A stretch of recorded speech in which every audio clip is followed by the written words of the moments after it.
So now let us talk about the second motion of the earth, the second movement of earth, revolution. What is revolution?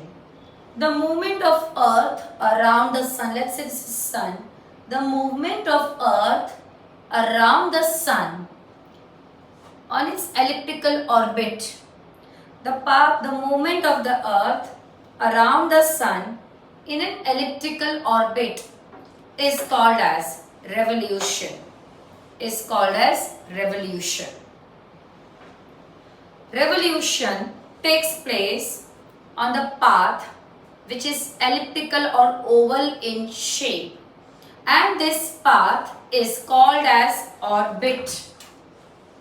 So this is our sun and this is our earth. Let's say this is our earth. The movement of the earth around the sun in an elliptical orbit is called as revolution. Is called as revolution.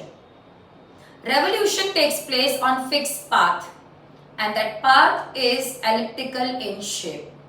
That path is elliptical in shape. That path is elliptical in shape. This path is called as orbit. This path is called as orbit. Now, remember one thing. Revolution takes place on elliptical path. The speed of revolution is not constant. The speed of the revolution depends on gravity. If gravity is more, the speed of revolution will be more. If gravity is less, the speed of revolution will be less. And what does gravity depend on? Distance between earth and sun. If earth and sun are close, gravitational force will be more.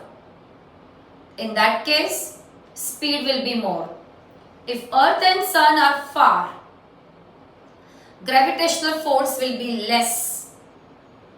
Okay, gravitational force will be less and the speed also will be less. But average speed of revolution is 29.8 km per second, which is equal to 100,000 km per hour. But as I said, the revolution speed depends on gravity, and gravitational pull depend on the distance between earth and sun. If earth and sun are close, gravitational pull will be more, speed will be more. If earth and sun are far, gravitational pull will be less, speed will be less. Next is revolution also takes place from west to east.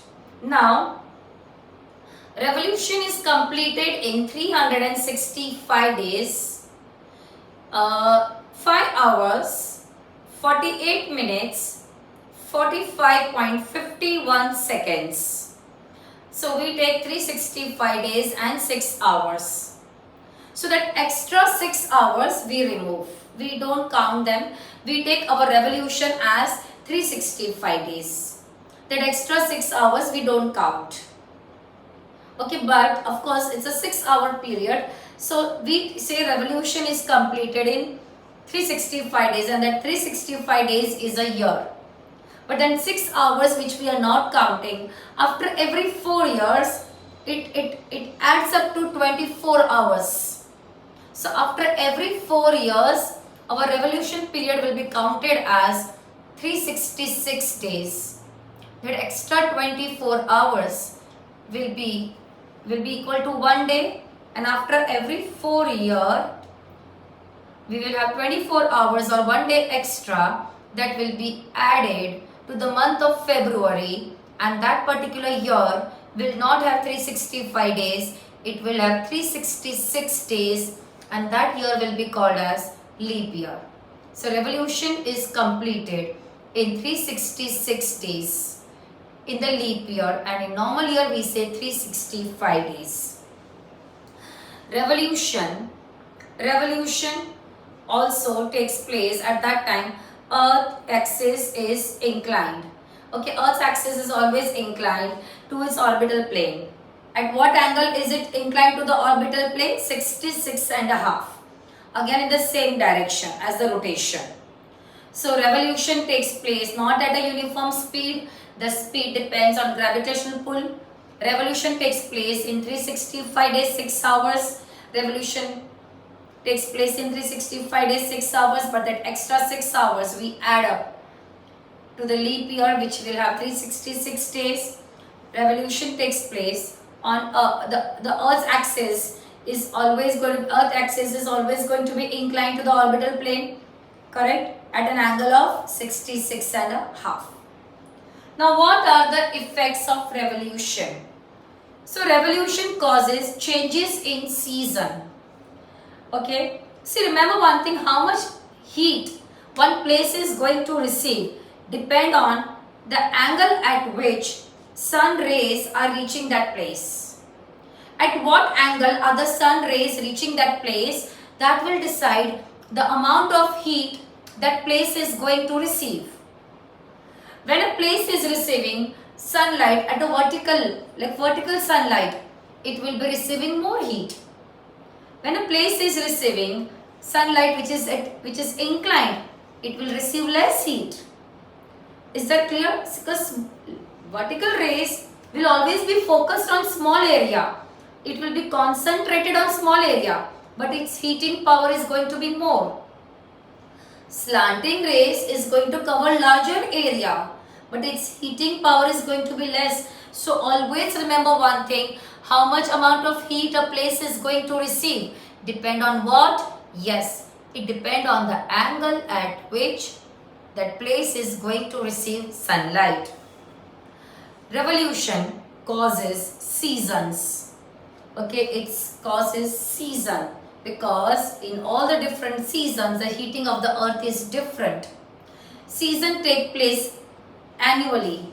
Every year-wise year season is repeated because revolution is also an annual phenomenon. So seasons are repeated year after year. Second, revolution causes. See, earth is tilted. That is a very, very important thing about this chapter, because of which the seasonal changes are not abrupt. Like for example, suddenly the moment summer gets over, immediately on the next day winter doesn't start or monsoon doesn't start. So the changes in seasons are not abrupt. Why they are not abrupt? Because of two things. A, because of the revolution, and because our earth's axis is tilted. Also, because the orbit is not circular, it is oval, the distance between earth and sun will not remain same. It will keep on changing. It will keep on changing. So the position when earth and sun are the closest, that position will be called as perihelion. It will be called as perihelion, which will take place on 3rd of Jan. 3rd of Jan is the time when earth and sun are going to be closest. Then on 3rd of July, earth and sun are going to be farthest. That position, okay, this was perihelion.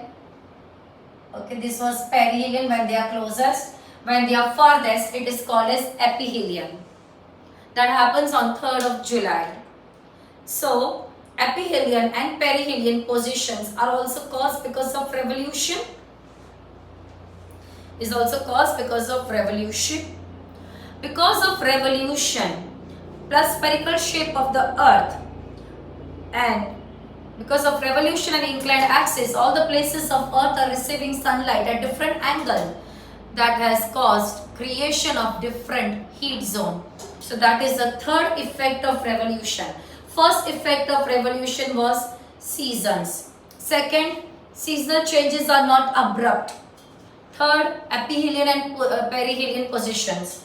Fourth, creation of heat zone. Heat zones are also created because of revolution. Our earth has 3 heat zones.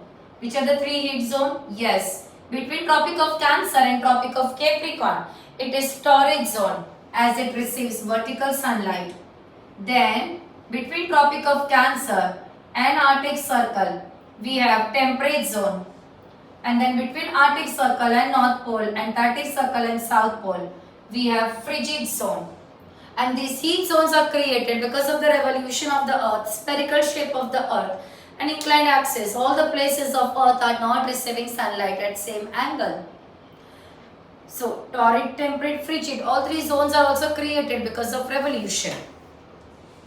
So revolution causes what? First, revolution causes seasons. Second, revolution causes seasonal changes to be not abrupt. Third, revolution causes aphelion and perihelion. And last, revolution causes creation of heat zone. Now we are going to talk about the four main cycle of season. So remember one thing, so many times you must have seen, also I would like to just mention, we always feel that there is an imaginary line which is separating the lighted part of the earth from dark part. This imaginary line is called as circle of illumination. Is called as circle of illumination. Correct? Now kids, let me tell you one thing. There are four positions of earth. Okay, now there are apparent movement of the sun. So always remember one thing.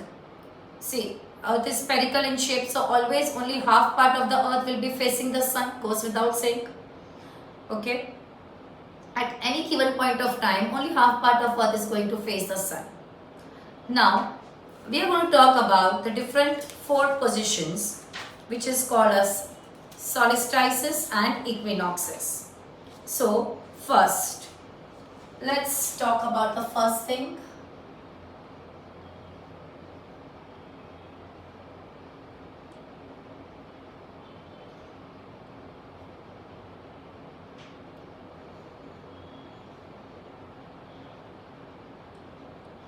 Alright, now if you see here,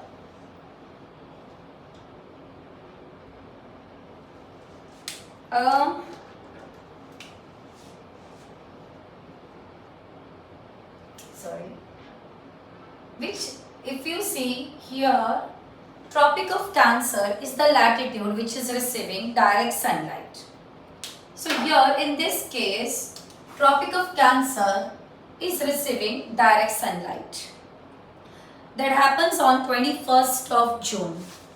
So on 21st of June, Earth is in a position where North Pole is tilted towards the sun and South Pole is away from the sun. On this day, sun is overhead on Tropic of Cancer. Sun is overhead on which latitude? Tropic of Cancer.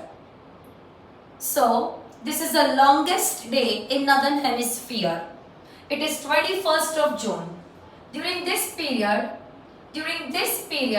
Northern Hemisphere will have longer days and shorter nights. And Southern Hemisphere will have shorter days and longer nights. We are talking about 21st of June. When sun is overhead on Tropic of Cancer, North Pole is tilted towards the sun. Northern Hemisphere is receiving more sunlight than Southern Hemisphere. During this period, Northern Hemisphere is receiving more sunlight, so it experiences summer, and Southern Hemisphere experiences winter. Since Northern Hemisphere has summer, it experiences longer days and shorter nights, and Southern Hemisphere experiences shorter days and longer nights. This period is called as summer solstice. It is called as summer solstice. Now, during this period, I would also like to bring to your notice one more thing. Now, this is 66.5 degree north, Arctic Circle, 66.5 degree south, Antarctic Circle. Now during this period, what happened is, the areas beyond Arctic Circle start experiencing, they start experiencing 24 hours of daylight. They start experiencing 24 hours of daylight. And the places beyond Antarctic Circle start experiencing 24 hours of darkness. So when sun is overhead on Tropic of Cancer, which happens on 21st of June, at that time the places beyond Arctic Circle start experiencing 24 hours of daylight.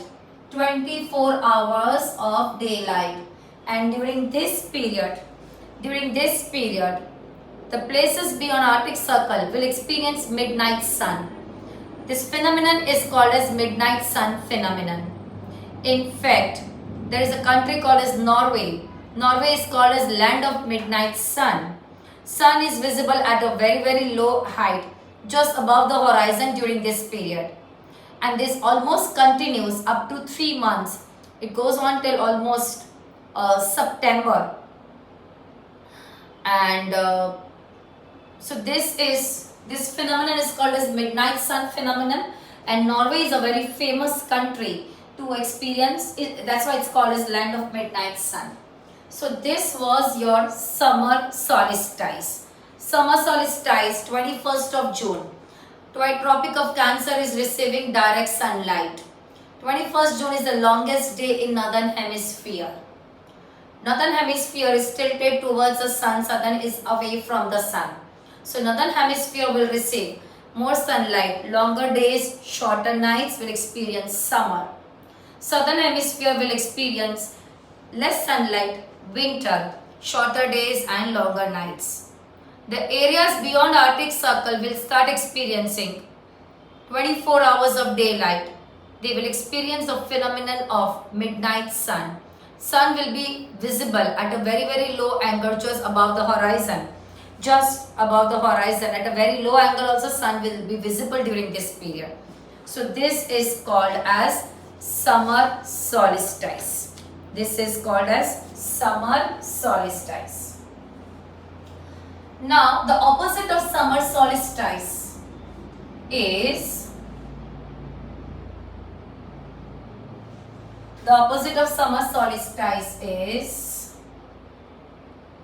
zero, Tropic of Cancer, Tropic of Capricorn, Sun. So during this period, sun is overhead. Southern hemisphere, south pole is towards the sun and north pole is away from the sun. So during this period, sun is overhead on Tropic of Capricorn. This is the longest day. This happens on 22nd of December. This is the longest day in northern hemisphere. During this period, south pole is towards the sun, so it receives more sunlight. So southern hemisphere will start experiencing summer, leading to longer days and shorter nights. Northern hemisphere will experience winter, shorter days, longer nights, because it is away from the sun, so it will receive less sunlight. During this period, northern hemisphere will experience winter, so it is called as winter solstice. It is called as winter solstice. It is called as winter solstice. During this period, the areas beyond Antarctic Circle, will start experiencing 24 hours of daylight. Will start experiencing 24 hours of daylight. But here also midnight sun will be experienced. But as I said, it is more prominent in northern hemisphere because in this zone there is less habitation of the people here. Okay. Now, this is called as winter solstice. Happens on 22nd December. South pole is towards the sun, north pole is away from the sun. Southern hemisphere will be receiving more sunlight because direct sunlight is falling on Tropic of Capricorn. Northern will be receiving less sunlight. Areas beyond Antarctic Circle will start experiencing 24 hours of daylight. Areas beyond Arctic Circle will start experiencing 24 hours of darkness. This is called as winter solstice. There is winter in northern hemisphere and summer in southern hemisphere. That is why it is said that Australia celebrate Christmas in summer. Why? Because we have winter, but southern hemisphere has opposite season, which is summer. Okay, next is, so this was winter and summer solstice. During both these dates, direct sunlight was falling on tropics, either Tropic of Cancer or Tropic of Capricorn. Now we are going to talk about the two dates which are called as equinoxes. The other two dates which are called as equinoxes. So on 23rd of September,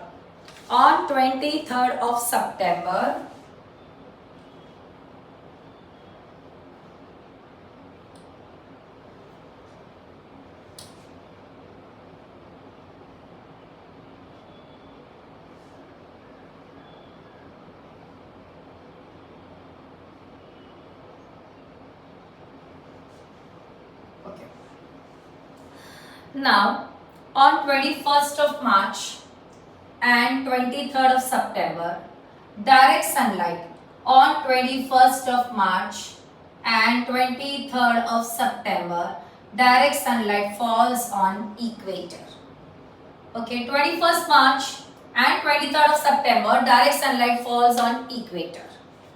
Direct sunlight falls on equator. Sun is vertically overhead at the equator. So length of day and night remain equal.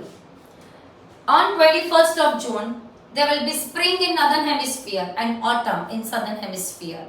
So it is called as spring equinox. On 23rd of September, there will be autumn in the northern hemisphere and spring in southern hemisphere. So it will be called as autumn equinox. It will be called as autumn equinox. Spring, autumn, spring. Spring equinox, autumn equinox. During both the equinoxes, sun is vertically overhead on equator. Length of day and night is equal. Length of day and night is equal.